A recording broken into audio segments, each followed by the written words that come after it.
안녕하십니까. 채널후 확보입니다. 지금 정치권의 핫 이슈는 바로 그 세대 교체 바람입니다. 이제 뭐 9개월 정도밖에 남지 않은 대통령 선거가 있는데 여기에서 이 세대 교체 바람이 과연 어떻게 적용될지 여기에 좀 관심이 많이 몰리고 있는 것 같습니다. 특히 그 현재 지지도가 가장 높은 이재명 경기도지사와 그리고 윤석열 전 검찰총장이 이와 같은 분위기에 과연 어떤 영향을 받은지 그리고 이러한 세대 교체 바람을 어떻게 대응할지 뭐 이런 점도 굉장히 궁금합니다. 40대 혹은 또 30대 이런 젊은 정치인들이 경험 부족한 것 아니냐 뭐 이런 지적도 나오기도 합니다. 우리나라에서 또 그리고 외국에서 이런 그 세대 교체 흐름 이런 것들이 과연 어떤 게 있었는지 그리고 걱정처럼 과연 그 경험 부족을 겪었는지 또 성공한 세대 교체는 과연 어떤 것이 있었는지 뭐 이런 것들을 오늘 한번 좀 알아보도록 하겠습니다. 이런 주제에 관련해서 비즈니스포스트의 류근영 기자와 함께 이야기를 나눠보도록 하겠습니다. 안녕하세요. 비즈니스포스트 류근영입니다. 네, 류근영 기자. 먼저 그 세대 교체 이야기를 할 때 지금의 그 불고 있는 그 이준석 돌풍 뭐 이 이야기를 저희들이 해봐야 될 것 같아요.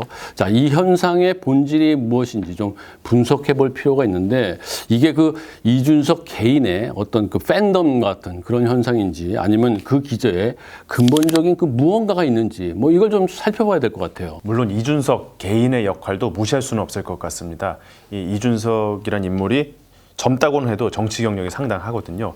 이 박근혜 전 대통령이 새누리당 비상대책위원장일 때 비상대책위원으로 영입을 해서 박근혜 키즈로 정치적으로 성장한 인물입니다. 그래서 지금 웬만한 초재선 의원들보다는 오히려 정치 경력이 더 많을 수도 있을 것 같습니다. 거기다가 당에서 비대위원, 최고위원 이런 당 지도부 역할을 계속 했거든요. 그래서 젊은 나이에 정치를 하다 보니까 일단은 주목을 끌었죠. 그리고 언변도 좋지 않습니까? 그래서 방송에도 많이 나왔고 그러다 보니까 인지도도 높아졌죠. 정치 감각도 있는 것 같습니다. 이번 전당대회를 앞두고 2대남, 20대 남자들의 마음을 싹 끌어잡았지 않습니까? 여기에는 논란도 있습니다만 이번 대표 경선만 놓고 보면 확실히 플러스 요인이었던 것은 맞다고 볼 수 있겠죠. 하지만 그걸로 다 설명이 되는 것은 아닌 것 같습니다. 세대 교체의 바람이 민심의 강한 요구라는 증거들이 곳곳에 있기 때문입니다. 단순히 이준석 개인 역량만으로 해석할 수는 없다는 거죠. 대통령 선거 출마자의 나이를 제한하는 헌법을 개정하는 문제에 관해서 의견을 묻는 여론조사가 있었는데요. 헌법을 개정하는데 공감한다는 응답이 50.3%, 공감하지 못한다는 응답이 44.8%였습니다.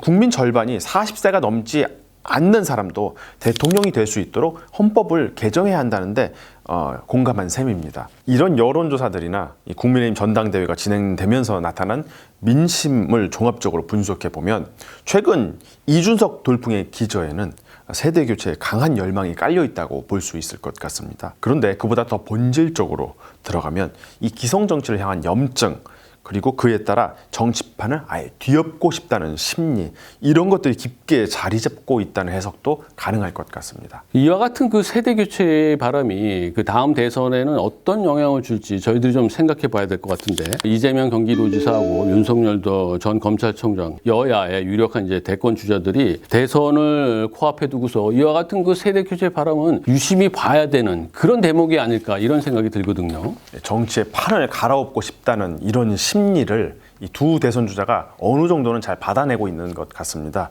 이재명, 윤석열 두 대선 주자 모두 기성 정치인들과는 색깔이 다른 인물이기 때문입니다. 저희가 지난 시간에 이재명 지사를 살펴보면서 이런 얘기를 했어요. 민주당의 아웃사이더다. 뭐 이렇게 소개를 좀 한 적이 있는데 기성 정치인들은 말과 행동을 굉장히 조심스럽게 하는데 왜냐하면 이제 정치인의 말 한마디가 예상치 못한 해석도 났고 또는 이제 왜곡되는 그런 사례가 많아요. 그래서 정치인들은 그 굉장히 애매모호한 말로 이렇게 사안을 넘어가는 뭐 이런 일이 많이 벌어지고 있죠. 그런데 이제 이 지사를 보면 이제 전혀 다른 모습을 보입니다. 저래도 되나? 뭐 이럴 정도로 과감한 발언을 해서 사실상 그것 때문에 이제 사이다라는 별명을 얻었죠. 윤석열 전 총장도 마찬가지인데요. 윤 전 총장은 그야말로 기성 정치인들과는 완전히 색깔이 다른 사람입니다. 아예 정치 경험 자체가 없습니다. 오히려 정치권으로부터 번번이 핍박을 받았다는 이미지가 있죠. 박근혜 정권 때는 국정원 수사를 하다가 좌천이 됐고 문재인 정권 때는 정권 핵심부를 겨눴다가 정권과 틀어졌다는 그런 평가를 받고 있죠. 그러다 보니 이 윤 전 총장이 이 기성 정치인과는 다른 인물이다. 그리고 기성 정치를 바꿀 수 있는 인물이다. 이런 평가를 받는 것 같습니다. 그런데 이번 세대 교체의 바람에는 말 그대로 2030의 목소리가 정치권에 반영돼야 된다. 이와 같은 열망도 좀 깔려 있는 것 같아요. 그동안 2030의 이제 관심사가 정치권에서부터 이제 배제돼서 좀 이들 세대가 소외되지 않았냐, 이런 얘기들이 좀 나오고 있었던 것 같아요. 근데 최근에 이제 흐름을 보면 2030이 이제 공동의 이익을 위해서 이제 정치적으로 영향력을 행사해내는 이런 계층으로 좀 변모하고 있다. 이런 느낌이 좀 드는 것 같습니다. 특히 2030은 정치적 성향으로 보면은 이제 중도층이 많이 나타나고 있고요. 그리고 이제 투표 의향에서 보면은 이 부동층이 많이 있습니다. 그래서 대선 때 아주 중요한 승부처가 될 수 있다. 이런 분석이 많이 나오고 있습니다. 그래서 대선 주자들로서는 이러한 세대 교체 바람, 이 흐름, 이것을 어떻게 잡아내느냐. 이게 굉장히 중요한 이슈가 될 수 있을 것 같다. 이런 생각이 듭니다. 한국사회여론연구소의 6월 1주차 여론조사에서 대선 주자 적합도 조사를 보면요. 윤석열 전 총장이 31.1%, 이재명 지사가 26.1%로 오차범위한 접전을 벌이는 것으로 나타났습니다. 그런데 2030 지지도를 보면 윤 전 총장은 20대에서 20.1%, 이 지사는 20.0%, 그리고 30대에서는 윤 전 총장은 29.8%, 이 지사는 21.3%. 이렇게 다른 연령대와 비교하면은 편중 현상이 좀 적고요. 그리고 서로 치열한 지지도 경쟁을 하고 있다고 볼 수 있을 것 같은데요. 한 가지 더 주목할 점은 2030 세대에서 적합한 후보 없음 또는 잘 모름 이런 의견 유보 응답도 많았다는 것입니다. 이 지지도 경쟁이 치열한 것은 물론 이 부동표 성향이 강하다는 거죠. 일단 이 지사는 이 청년 정책에 강점이 있는 인물입니다. 지금 이 지사의 대표 정책이라고 할 수 있는 기본소득, 이 기본소득을 이 경기도에서 청년들에게 먼저 도입한 적이 있거든요. 이른바 청년 기본소득입니다. 그리고 이것은 이미 이 지사가 성남시장 시절에 청년 배당이란 이름으로 도입한 적이 있었던 것이기도 합니다. 그 밖에 현재 상당수의 이 지사의 복지 정책의 수혜 대상이 되는 사람들이 청년, 그리고 사회 초년생, 신혼부부 등이거든요. 복지 정책의 강점을 살려서 2030의 마음을 사로잡는데 효과가 있을 거라는 생각이 듭니다. 윤석열 전 총장은 어떤가요? 검찰총장으로 있었기 때문에 2030하고 이렇게 접촉할 수 있는 그런 기회는 없었을 것 같은데 그래서 이 부분을 더 진지하게 고민할 필요가 있지 않나 이런 생각이 들거든요. 최근 윤 전 총장의 조력자로 알려진 인물 가운데 눈에 띄는 30대 유튜버가 있습니다. 88년생인 장예찬이란 시사평론가인데요. 윤 전 총장이 연희동에 방문한 영상이 마치 이 브이로그처럼 공개됐는데 이 장 평론가가 윤 전 총장의 메시지를 전달하는 역할을 하고 있는 셈입니다.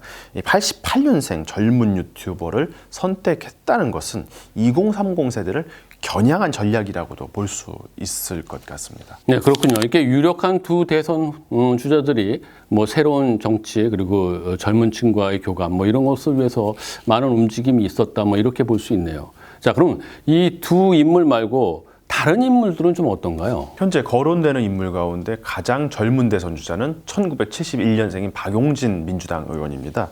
야권에서 먼저 이 세대 교체 바람이 시작됐지 않습니까? 근데 이것을 박용진 의원도 적극적으로 활용하려는 그런 모습을 보이는 것 같습니다. 그리고 이광재 민주당 의원도 이 디지털 세대의 맏형 이것을 자임하면서 86세대라는 한계를 극복하려고 하는 것 같고요. 야권 대선 주자인 원희룡 제주도지사는 직접 가상화폐에 100만 원을 투자했다가 20%를 까먹었다고 하는데요. 그런 것도 2030 세대와 거리를 좁히려는 그런 노력으로 볼 수 있을 것 같습니다. 정치권에서 이제 세대 교체 바람이 불고 있는데 그리고 또 그것이 이제 대선에 미칠 영향 이런 걸 저희들이 좀 간단히 살펴봤는데 여전히 그래도 이 정치권 세대 교체를 놓고서 회의적인 시각들이 나오고는 있어요. 왜냐하면은 경험이 부족한 젊은 정치인들이 실제로 이제 그 정권을 잡거나 이제 중요한 일을 하면은 과연 얼마나 일을 해낼 수 있겠느냐 뭐 이런 지적인데요. 이런 얘기도 좀 나왔죠. 청년 정치인들이 기성 정치인에 이제 들러리를 하고 있다. 뭐 이런 지적도 나왔었죠. 어쨌든 이와 같은 그 세대 교체 바람이 분명한 이제 하나의 현상이고 그리고 이제 바람직한 측면도 많이 있는 것 같다. 이런 생각이 드는데 근데 이게 단순한 현상에 그치지 않고 우리나라 정치 문화에 좀 자리를 잡으려면은 이 세대 교체 바람에 뒷받침할 만한 컨텐츠가 있어야 되지 않나 이런 생각이 듭니다. 그래서 다음 대목에서는 저희가 우리나라에서는 과거에 어떠한 그 세대 교체 바람이 있었는지 그리고 또 해외에서는 어떤 그 세대 교체들이 일어났었는지 그리고 잘못됐었는지 아니면 정착한 건 또 무엇이 있었는지 이런 걸 좀 구체적으로 살펴보면은 거기에 어떤 그 키워드가 나올 수 있지 않을까 이런 생각이 듭니다. 한국 현대 정치사에서 가장 눈에 띄는 세대 교체 바람으로는 1971년 제7대 대통령 선거를 앞두고 40대 젊은 정치인 김영삼, 김대중이 대선 주자로 떠오르면서 이른바 40대 기수론을 일으킨 것을 꼽을 수 있습니다. 네, 당시는 이제 박정희 정권 시절이었습니다. 이제 유신 체제로 넘어가기 이제 직전이었는데 그때만 해도 이제 벌써 독재 체제의 여러 가지 모순들, 여러 가지 문제점들이 이제 나오고 있었어요.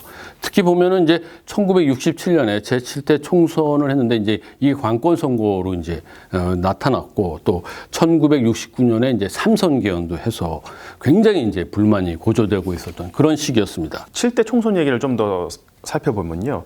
당시 여당인 공화당이 직전 총선, 6대 총선보다 더 줄어든 의석수를 낼 것으로 예상을 했었거든요. 그런데 중앙정보부와 내무부가 막대한 돈을 투입하고 공무원들을 동원하자 이 공화당이 3분의 2가 넘는 의석수를 얻게 됩니다. 당시 공화당도 기뻐하기보다는 뒷수습을 어떻게 해야 하나 이런 것들을 걱정했다고 하는데요. 공화당 내에서조차 이 부정선거를 일부 시인했고 당선 과정에서 문제가 있었다고 판명된 8명의 당선자를 제명하는 조치를 취했습니다. 결국 보면 이제 독재 정권에 대한 비판, 혐오, 그리고 이제 여기에 야당이 이제 제대로 역할을 하지 못했던 그런 것에 대한 좀 무력감, 이런 그 기성 정치에 대한 염증이 새로운 정치에 대한 갈망을 더 크게 일으키지 않았나 뭐 이런 느낌이 드는데요. 자, 그러면 김영삼, 김대중 이 두 인물이 40대 기수로서 떠올랐던 그때 그 상황을 오늘에 적용해 보면은 어떨까 이런 좀 생각을 해보거든요. 그래서 지금 정권의 이제 세대 교체를 위해서 과연 필요한 것이 무엇인가 뭐 이런 것들을 저희들이 한번 도출해 볼 수 있을 것 같아요. 김영삼, 김대중이 40대 기수로 떠오른 당시의 가장 중요한 시대 정신은 아마도 반독재와 민주주의였을 겁니다. 이를 뒷받침할 정치 세력으로 선명할 야당을 내세운 것도 포인트라고 할 수 있겠죠. 그렇다면 오늘날 이 민심이 요구하는 시대 정신을 정확하게 짚어내고 또 이를 수행할 새로운 정치 세력을 형성할 필요가 있는 거죠. 이를테면 공정의 가치 그리고 4차 산업혁명과 같은 어떤 미래에 관한 화두 이런 국가와 국민들에게 꼭 필요하고 마음에 와닿는 것들을 설득력 있게 제시할 필요가 있는 겁니다. 또 기성 정치 세력과 다른 성격의 신선한 모습을 갖춘 새로운 정치 세력을 규합할 필요도 있습니다. 결국 대선 양강주자인 이재명 지사, 윤석열 전 검찰총장이 공정 어젠다를 놓고 경쟁하는 것도 그렇고요. 이광재 민주당 의원처럼 이제 막 대선 도전에 나서는 사람이 이 디지털 세대의 맏형을 자임하는 것도 민심이 요구하는 바람과 앞으로 정치판을 주도할 새로운 세대를 주도하려는 그런 노력이라고 해석할 수 있겠습니다. 그런데 김영삼, 김대중 두 전 대통령이 이제 40대 때 40대 기수론을 내세웠던 것은 이미 그 전에 상당한 그 정치 경력을 지녔던 그런 인물이었거든요. 그래서 지금 나타나는 그 세대 교체의 발언과는 좀 어느 정도 좀 차이가 있지 않나 이런 생각이 들어요. 그래서 그때 40대 기수론을 지금의 이 세대 교체 바람하고 똑같이 붙여서 해석하는 거는 좀 무리가 있지 않나 그런 생각도 들기도 합니다. 그래서 그 외국의 사례는 어떤지 이것도 좀 살펴볼 필요가 있을 것 같아요. 세대 교체가 필요하다는 목소리가 나올 때마다 단골로 거론되는 사람이 영국의 데이비드 캐머런입니다. 2005년 39세에 영국 보수당 당수가 됐고요. 5년 뒤 2010년 44세의 총리가 됐습니다. 200년 만에 최연소 영국 총리란 기록을 썼는데요. 참고로 역대 최연소 총리는 소피트라고 불리는 윌리엄 피트로 24세의 총리에 올랐다고 합니다. 그 이후 가장 젊은 총리가 데이비드 캐머런입니다. 내각에도 30대, 40대 인물들이 기용되면서 전면 세대 교체가 이루어집니다. 캐머런이 등장할 당시는 영국 보수당에게 참 암울했던 시기입니다. 1997년 총선에서 토니 블레어가 이끄는 노동당이 659석 가운데 418석을 얻는 압승을 했거든요. 그 뒤 13년 동안 보수당은 야당에 머물러 있어야 했습니다. 당 내부적으로도 캐머런이 이 당수에 오르기 전 8년 동안 5명의 당수가 교체되는 그런 혼란을 겪어야 했습니다. 그런데 39세의 젊은이가 당수가 되더니 5년 뒤 연정을 통해 집권에 성공하고 총리가 된 거죠. 근데 이제 캐머런이 단순히 젊다, 신선하다 뭐 이래서 성공한 건 아니거든요. 그 캐머런의 성공 배경을 보면은 철저한 당 쇄신의 노력이 있었던 것 같습니다. 처음 그 보수당 당권을 잡은 그 시절부터 보수당의 개혁을 내걸었습니다. 그리고 실제로 이제 변화된 그런 모습도 보여줬고요. 과거 이제 보수당 보면요, 이제 마가렛 대처가 이제 그 집권한 이후에 신자유주의 노선을 택했었죠. 그래서 이제 정부 지출은 축소를 하고 그리고 이제 중산층 감세, 그다음 국영기업의 민영화, 뭐 이런 것들을 통해서 그 결과는 이제 경제 성장에는 꽤 많은 성과가 있었습니다. 반면 사회보장, 복지 뭐 이런 데서는 굉장히 축소가 나타나는 이런 현상이 벌어졌죠. 그 결과 이제 국민들은 반발이 굉장히 심했고 노동당에 오랫동안 이제 정권을 내주는 뭐 이런 걸로 이어졌다. 뭐 이렇게 분석들이 나오고 있습니다. 그 반면 이제 데이비드 캐머런은 따뜻한 보수주의를 내세웠습니다. 그래서 기존의 보수당이 이제 고수했던 그런 전통적 가치는 이어받되 이제 사회적 약자를 배려하는 그러한 정책들을 함께 펼쳐나간 거죠. 즉 개혁의 노력 그리고 정책에 있어서 유능한 점 뭐 이런 것들이 두루 갖추어졌기 때문에 세대 교체가 이루어지는 것들이 가능하지 않았나 이런 생각이 들거든요. 물론 이제 데이비드 캐머런 그 개인의 강점도 있습니다. 뛰어난 언변, 뭐 연설할 때 굉장히 이제 능력이 뛰어났었거든요.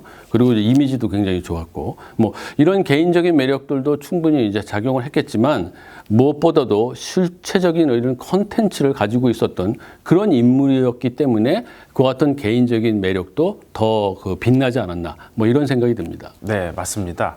결국 우리나라도 세대 교체의 바람을 뒷받침할 콘텐츠를 새로운 세대가 제시할 필요가 있는 거죠. 그것이 모두가 공감할 만한 시대 정신이 됐든 아니면 정말 획기적인 미래 대책이 됐든 그런 분명한 콘텐츠가 있어야 할 것 같습니다. 지금 제1야당인 국민의힘도 지난해 21대 총선 참패 후 했던 일이 쇄신 행보였지 않습니까?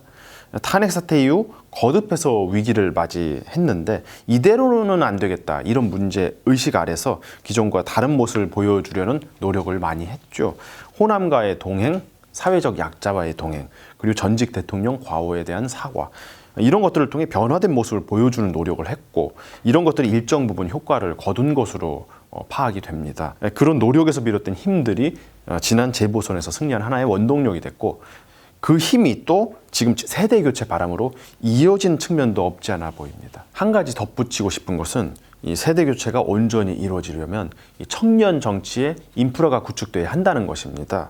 영국이나 유럽 국가들에서 젊은 정치인들이 활약할 수 있는 것은 이 청년 정치 인프라가 오래전부터 마련돼 있었기 때문이거든요. 이 청년 때부터 정치에 발을 들인 뒤 경력을 쌓을 수 있는 그런 시스템들이 갖춰져 있기 때문에 젊은 정치인들도 비교적 많은 정치 경험을 축적할 수 있는 거죠. 캐머런도 보수당 당수가 되기 전 경력이 그리 화려하진 않다고 합니다만은 정당인으로서의 정치 경력은 결코 작지 않았다고 합니다. 네, 맞습니다. 그 캐머런 이전에 노동자 정권의 그 토니 블레어 총리도 상당히 그 젊은 나이에 집권에 성공했었던 걸로 알고 있습니다. 블레어 총리를 보면은 그 제3의 길이라는 그런 새로운 그 정치적 방향을 제시하기도 했어요. 그 제3의 길은 우리나라에서 이제 김대중 대통령이 이제 국정 운영할 때 많이 참고도 하고 그렇게 좀 알려져 있었는데 데이비드 캐머런이나 토니 블레어처럼 젊은 정치인이 등장하고 그리고 자연스럽게 이제 세대 교체가 일어나는 것은 우리나라하고는 좀 다른 것 같아요. 우리는 굉장히 이제 이례적인 현상이다. 뭐 이렇게 보고 있는데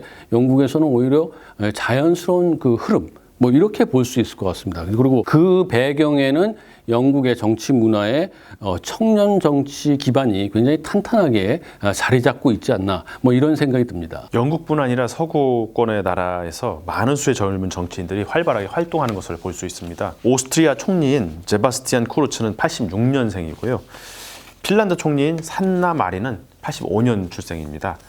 우리가 이전에 언급한 적이 있었던 이 프랑스 대통령 에마누엘 마크롱 역시 39세의 대통령에 올랐었죠. 오늘은 저희가 지금 정치권에서 불고 있는 세대 교체 바람을 좀 집중적으로 한번 살펴봤습니다. 세대 교체를 바라는 민심에 대응을 하려면은 새로운 세력이 그에 걸맞는 컨텐츠를 이끌어낼 수 있는 그런 역량이 필요하다. 이런 결론을 저희들이 좀 도출해 볼 수 있을 것 같고요. 또 그리고 그와 같은 역량 있는 정치인들을 이끌어내기 위해서는 우리나라의 청년 정치의 기반이 필요하다. 이런 것들을 저희들이 좀 살펴봤습니다. 지금 우리나라에서는 확실하게 세대 교체의 바람, 또 그리고 이것을 바라는 민심, 이것은 저희들이 좀 확인했다. 이렇게 볼 수 있을 텐데 여야 정치인 모두가 지금의 민심을 단순히 그냥 내년 대선을 위한 어떤 전략적 바로미터로 쓰는 이런 건 말고요. 청년 정책 기반을 마련하고 여기에 기초해서 자연스럽게 세대 교체가 이루어질 수 있는 이러한 건강한 인프라를 만드는 것이 시급하지 않나 이런 생각이 듭니다. 오늘 채널 후 이야기는 이것으로 마무리 짓겠습니다. 여러분 끝까지 시청해 주셔서 대단히 감사합니다.